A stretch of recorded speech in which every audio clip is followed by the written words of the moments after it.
pure magic. A long way from France, this Burgundy wine has traveled thousands of kilometers and is now luring potential buyers at Asia's biggest wine and spirits fair in Hong Kong. Stéphane Chariron works for a small family-owned vineyard and first traveled to China 3 years ago. It's a relatively young market, but in full expansion. Chinese clients now account for over 10% of its total sales, and consumers are becoming increasingly sophisticated. When I first came here 3 years ago, people were wondering what corks were made of. I had to tell people all about traditional winemaking. These days, people ask me about the soil, the climate we grow our wines.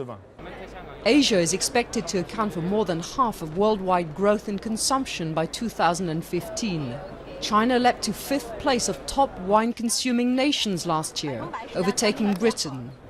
Wine was initially seen as a luxury, but there are signs that a speculative bubble for prestigious investment-grade wines may have burst. And at the same time, the market for more modest, mid-range wines is starting to open up. Until last year, expensive wine only hit brand. And most Chinese don't understand what is wine. Only follow like Louis Vuitton this bag, this brand. But now more and more consumer know what is wine.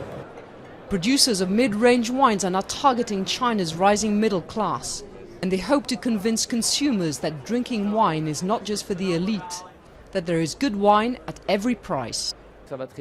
It's all changing fast. We see young people, men, women. They look at wine as a cultural product.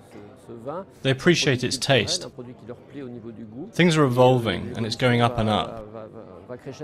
Chinese drinkers consume an average of 300 million bottles of wine a year. That's just over 1 litre a year compared with over 50 litres in France. Plenty of opportunities for winemakers to dream about in a tough business environment.